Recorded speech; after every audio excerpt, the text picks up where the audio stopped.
World Championship post-race press conference for our Women's Day of Racing. And what a day of racing we have had here in Lahti, Finland.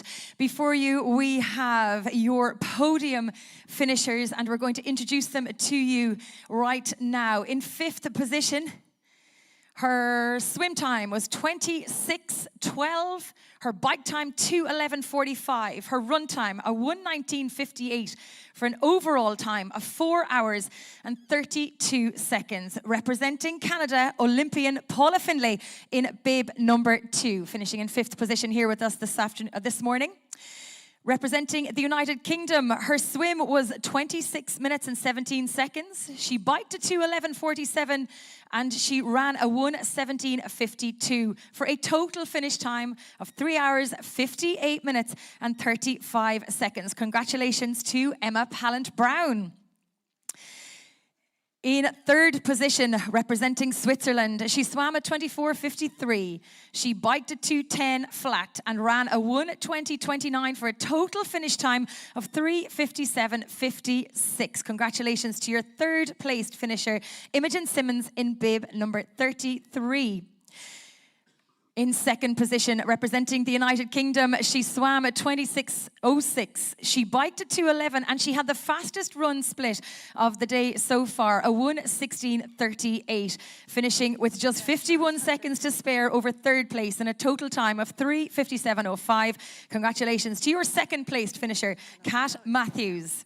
And your champion for 2023, representing the USA, she swam at 24:45, had the fastest bike split today in 2:07:52, ran a 1:18:05 for a total time of 3:53:02. Congratulations to your VinFast Ironman 70.3 world champion, Taylor Knibb from the USA. Congratulations, ladies. Well done. A huge welcome to our champion and to our podium finishers, and to you, our media, both here with us in Lahti and those of you viewing at home, as well as checking in with us on social media.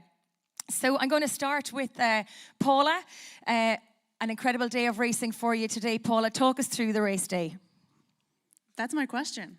That is your question. Wow, okay. This could be long. Yeah, the delay was strange. I think I would have rather started at 7:30, but we were all in the same boat. And the swim was pretty rough. Like, kind of back to my ITU days, there was a lot of jostling around and really a lot of fighting around the buoys. And that part was not my favorite, but when I got out of the water and kind of saw like Holly and Ellie and people that I like being around, I was reassured that I could find some good wheels and kind of make my way through. It was really fun on the bike, riding with Kat and Daniela and kind of switching leads a little bit. And it was a pretty dynamic race. There was a lot of like slotting in. I think there was a lot of penalties given out, and just kind of like we're all kind of at the same level and really fast and competitive. So I think everyone was just excited, and there was a lot of bodies around for the first 20K, which made it a bit hectic. But I definitely never got bored on the bike, which is sometimes happens in a 70.3. Just there was always something happening, always people around, and really trying hard to keep the gaps appropriate to not get a penalty myself. Yeah, and felt really good on the run, but was kind of in no man's land, 2 minutes behind fourth and 2 minutes ahead of sixth. So I don't know, I'm decently happy. I'm obviously finished below my start bib, which was 2, so I wanted to be on the podium again, but lots of respect for all 4 of these women ahead of me, so I'm happy enough. Good. Well, I'm glad you're very happy.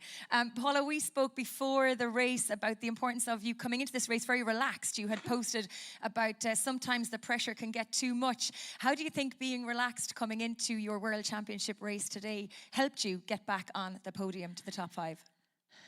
It definitely made the week more enjoyable. I don't know if it helped my performance at all, but I do get very, very stressed before races and very nervous, and I know that about myself, so it's not something I can't deal with, but I really have enjoyed my time in Finland, and racing in Europe is always a great experience. It is a lot different than racing in North America, so when I get the chance to come over and race here, it's pretty fun, and the roads are different, the crowds are great, the volunteers are great, everything's really, really awesome, so I've enjoyed my week here. I still put pressure on myself, but I'd say I dealt with it better than I normally do. So Fantastic. Well, what a great race you had today. Congratulations for taking 5th position here at the 2023 VinFast Ironman 70.3 World Championship. We move now on to Emma Pallant-Brown. Congratulations, Emma. What a race you had today as well, coming into your World Championship. Talk us through what it was like out on that run course. You were just behind Kat coming into transition on the bike. There was a lovely group of you coming in together, but really the race unfolded on the run course for us this afternoon. Yeah, I had a pretty dodgy second transition. So yeah, I could see Kat quite a bit ahead to begin with, and I have a bad habit of going out too fast. So try to keep it steady, felt good on the first lap, and kind of got up to her with a lap to go. Yeah, and I was hoping that we could maybe work together, and flashbacks to 2 years ago in Utah, where, yeah, Kat demolished me on the uphills, and fair enough, yeah, yet again we got to that uphill on the second lap, and yeah, I don't know if it was like a concerted effort or I just came back a little bit and I thought, no, just keep your heart rate level, keep your own pace, like, yeah, and she was gone. So then it was like I could hear people like, Emma's not too far, and I was thinking, I can't see her, so I think she's pretty far. But yeah, it was definitely a tough run. Talk to us about the run, Emma, in terms of the crowds out there, the course itself. I think Taylor, when she crossed the line, said it was a little bit tougher than she expected, but we'll get to that in a few minutes. What was your own personal opinion on the run course? Yeah, I actually, I probably didn't have my best run, but I actually did enjoy, I think there were so many bits to it. Again, like, you definitely couldn't get bored on it. From going into, like, my favorite bit, going into the stadium, like, remind me of my track days, and yeah, people were so far away and it didn't look like there were loads of people, but the noise in the stadium was still incredible, and just support all the way around. I don't think there was one quiet place. So yeah, we've got a lot of work to do supporting the men tomorrow, I think. Absolutely, and we'll get to that in a few minutes. Thank you so much, Emma Pallant, taking 4th position here at our VinFast Ironman 70.3 World Championship. Imogen Simmonds, how did that feel running down that finish line today? You have been on a roller coaster of a journey to today. Yeah, it was, to be honest, I was running a bit scared. I definitely looked over my shoulder to check Emma wasn't about to sprint past me. But when I realized she wasn't, then I really soaked it up. It was amazing to be there. The crowds were like 3 deep the whole way down. I couldn't quite work out where the finish chute was. I was like, am I getting there yet? But it was incredible. Yeah, it's been a long journey, as you said, and it makes it even more worth it. So you took 3rd in Nice in 2019, 3rd again today. Coming into the race, what performance would you have been happy with? Coming into it, I was actually quite relaxed about the whole situation.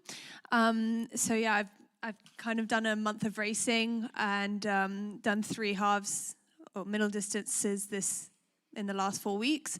So this one was, I had 2 good races and I was like, okay, well, 2 out of 3 is pretty cool, so 3rd one's a bonus if it goes well. So I was like, okay. And I was pretty relaxed. I've been a bit sick for the past 2 weeks, and so I just really was quite relaxed and enjoyed it. And I was like, okay, if my stomach doesn't play ball, then the stomach doesn't play ball, and that's the way it is, but there we are. You were quite emotional when you crossed the finish line. Is that a question? Yeah. Yes, I was. Like, it's such a huge achievement to come back after injury, after being sick. You know, you must be feeling good now. I mean, yeah, you know, all the girls here, we've all been through our fair share of things, ups and downs, and you do question yourself at certain points, like, what's it all worth when it just seems to be one thing after the other? And I mean, yeah, moments like that, really, they make it worth it. They're very special moments. Congratulations. Thank you. Imogen Simmonds representing Switzerland, finishing in 3rd position, and Kat Matthews, I can see, is already almost welling up 2nd position today. Kat Matthews, less than a year after that horrific accident. I just want to ask you, how are you feeling right in this very, very moment? It's just what Emma said. I think we all live this life together, and we all have those moments and those doubts, and coming together today on what I can only describe as the best course I've ever raced. I want to personally thank the race organizer, whoever it is, somewhere. So yeah, it's a big deal. Coming down that finish line, you looked like you had won the race, and you turned around and you said, "I'm back." I said, "I'm back," with quote marks. Oh, you're and back. It was very sarcastic. And I just joked just a few moments ago that I did win the only available position that I could have done, because Taylor is the best in the sport right now. That's a lovely segue into talking to Taylor. But before we do that, Kat, we know that we were watching it on the big screen, and it looked like Emma was going to overtake you just at the start of that second loop. But you put the foot down, and you never let up the whole way to the finish line. So talk us through that last loop of the run course. I realised that even though it felt hard, I wasn't really working hard enough. So I really worked hard on the hill on the second lap. And I could sort of see Emma coming up behind me, like in the corner of my eye. And I thought, nope, not going to let this happen. So yeah, I cracked on, and I knew I'd fueled well. My homestay, Taru, who's part of the community here, was like, "You need to work really hard on that second hill." So it just came to me. There was lots of other thoughts going through my head, but I knew that I really wanted to get on the podium, and at that point I was in third, so I didn't want to drop to fourth. I've been fourth before, and it's a hard position to be in, so yeah, just cracked on. And if I'm not mistaken, this is your first time ever at a middle distance World Championship podium, 70.3 podium?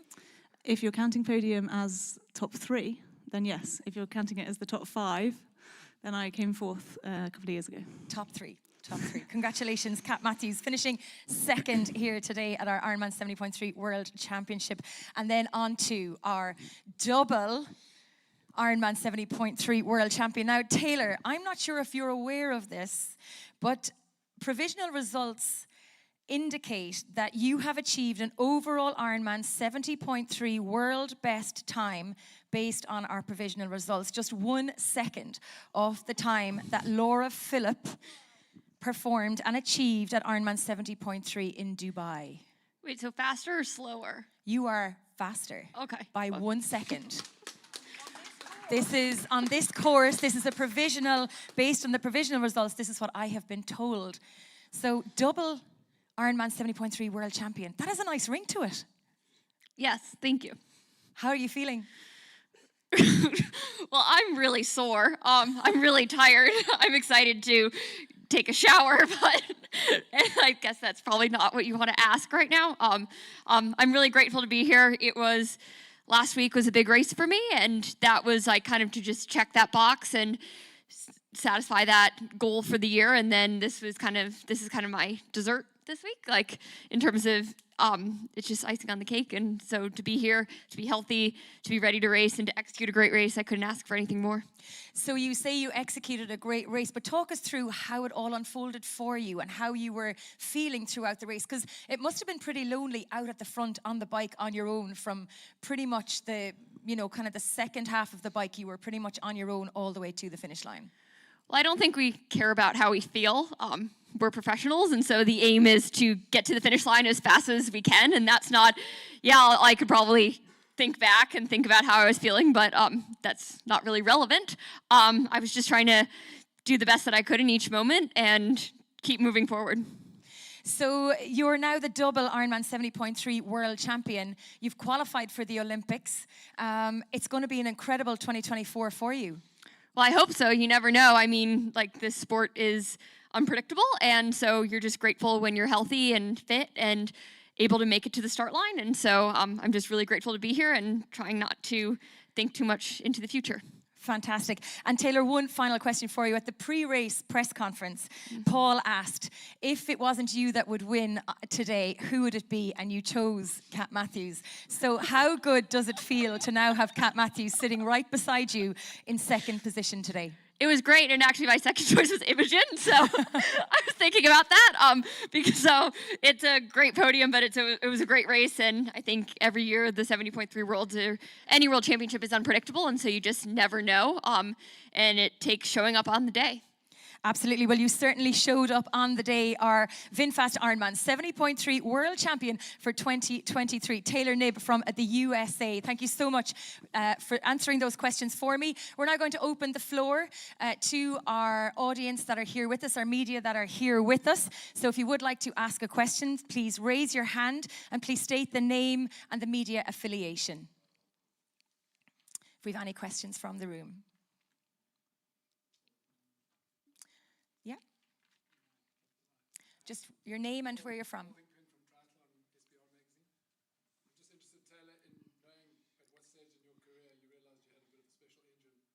Was it at school in the cross country or something when you just won out of nowhere? Because I mean, a phenomenon and nobody can believe how quick you are. Even your run has improved so fast. At what stage in your life did you think, wow, I could be double world champion? Something amazing. Well, I think today is the first day that I'm thinking, oh, I could be double world champion. I mean, you never want to count your chickens before they hatch. I don't know if that's a phrase in other countries or even in the United States, but like I'm just grateful to continue to improve, and I know I have a lot to still work on. I mean, if I go through my race, there's still a lot where I'm like not really. I think we all have high standards, and we want to be the best that we can be. I want to be the best that I can be, and like just see how far I can go. Looking back, was there a sort of a watershed moment when you put it all together? Was it a long time ago? Not really, because I mean, if you asked anyone in like my elementary school, like PE, I was actually absolutely horrible because it's all like sprinting and I don't really have fast twitch muscles. But the first time I was like, okay, like maybe I'm like, and I didn't go to, like my high school was not very great at athletics, and it was not really, academics were prioritized over athletics. So the like mile run test, but still like I grew up in a very competitive area in terms of swimming. Like my high school swim meets at the like are dual meets. So think about the lowest level, like Katie Ledecky was in the lane next to me. So you're getting lapped, and so you just kind of have that idea of this is the best and these are the best people in the world, and I'm very far from that. So no, I don't think that's even an idea that crosses my mind, because you think about triathlon and there are such better runners and there's such better cyclists and there's such better swimmers. So like there's so many people who are better than us. Thank you for the questions. Anybody else? Yes, please state your name and your media affiliation, please.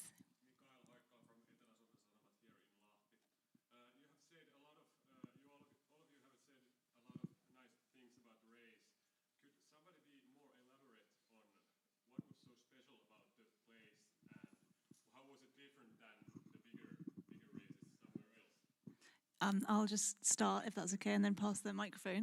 So, excellent. Do we do a cheer for that?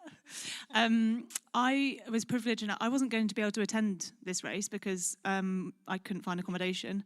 But somebody reached out who I met 4 years ago when I raced here at the 70.3, and they said, stay with us, you know, we want to host you. So immediately we were welcomed in, part of the community, and they've gone above and beyond any expectation in terms of homestay. So firstly, that's my main part of it, is that you feel totally integrated into the sort of triathlon community society here. And then the race itself, it's like someone's done a triathlon, has actually designed this course. So for us as athletes, to be able to, you know, do a cool point-to-point, delayed because you can't see the buoys, amazing. Other people wouldn't think of that.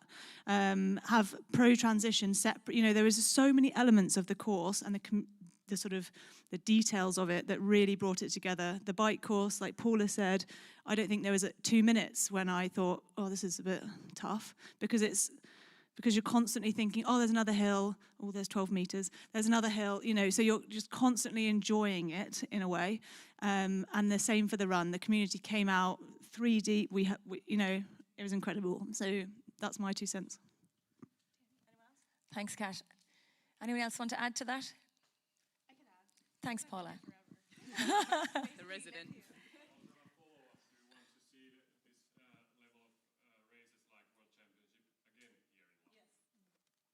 Definitely, yeah. I've been here for over a week now. I came right after Glasgow cycling championships, and the ease of training here is really special. A lot of the times when we go to big races like this, they're in big cities and it's hard to find routes to ride, and you're battling cars and trying to find soft surface to run on, and not once did I feel any obstacles to training here before the race. And Kat already alluded to how amazing the actual race was, but Lahti as a place to train and to be and to go to coffee shops is just awesome. So I've really enjoyed my time here, and yeah, I wish more little cities were like this that we raced in. It's pretty rare, so thank you. Fantastic. Thank you very much for your questions. Anybody else?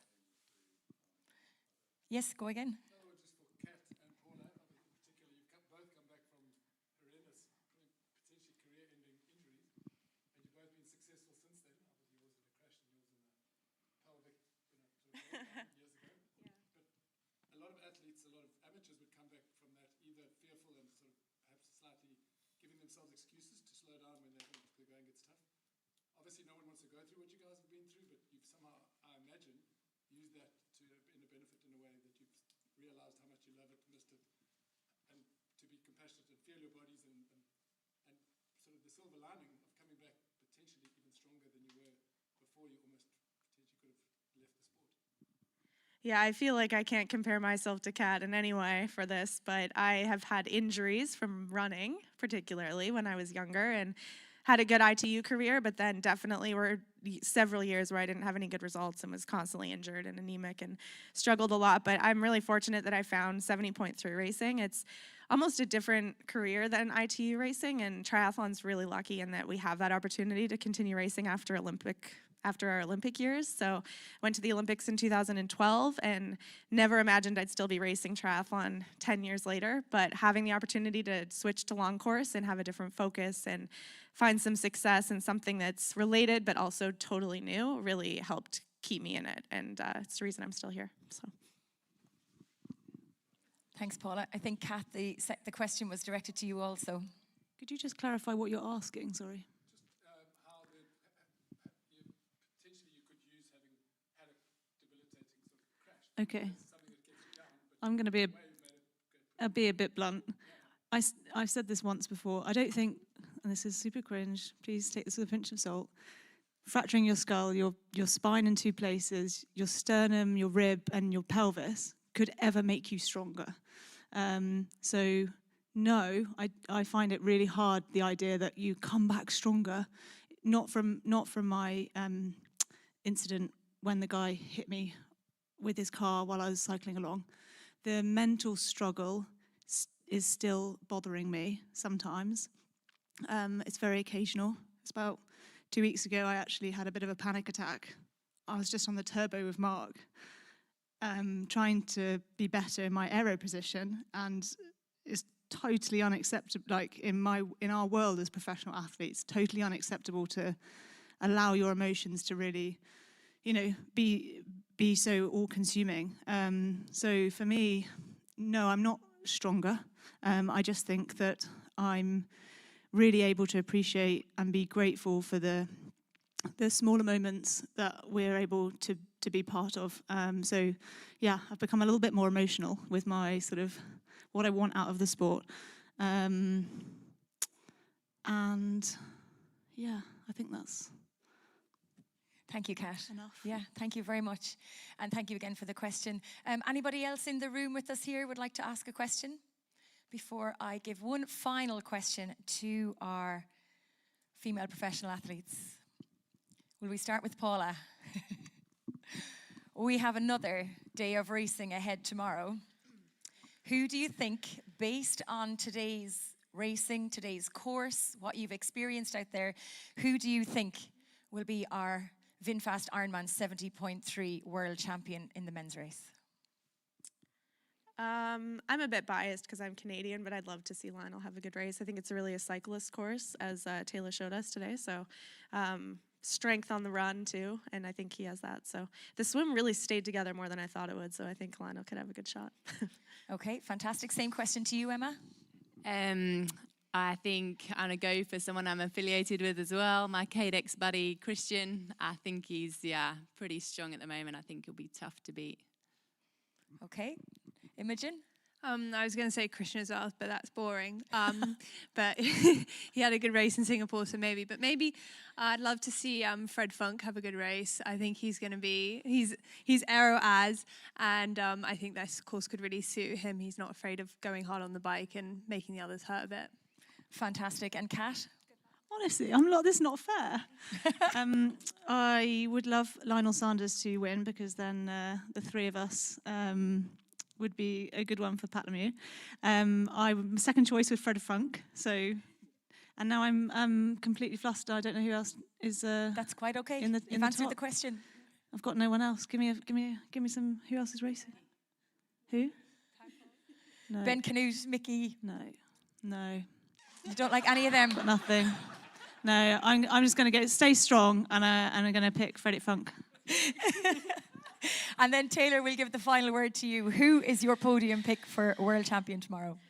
Well, I'm not sure how productive the question is. Like, I'd say more like, what advice would you have for the guys? One clarifying thing I would actually ask for the start is, we were called up in reverse numbered order. And the rule is in short course racing that once you select your box, you cannot change. And so, first of all, I'd say that, like, column up, one down, select your box, and stay in the box. But that might need to be just clarified for the thing. But I would say, like, the course, it's just felt long. I know it was fast and short, but it felt long. So I'd say for people, I think that, like, probably the first half for me was 61 minutes, and the second half of the bike was 67. So that's, like, a good thing. But so if you want me to pick someone, though, I am American, so I'll pick Sam Long. Okay, fantastic. There we go, our predictions from your women's podium today. Thank you so much to everybody who's joined us here live in Lahti, and those of you at home watching as well. And again, congratulations to your incredible female professionals. In 5th position, Paula Findlay representing Canada. 4th position, Emma Pallant-Brown representing the United Kingdom. Representing Switzerland in 3rd, Imogen Simmonds. In 2nd, Kat Matthews representing the United Kingdom. And now your 2-time Ironman 70.3 world champion representing the USA, Taylor Knibb. Thank you so much for joining us. We look forward to another fantastic day of racing tomorrow, kicking off at 7:30 again. And of course, we still have thousands of athletes to bring across the finish line outside this afternoon. Thank you so much, everybody.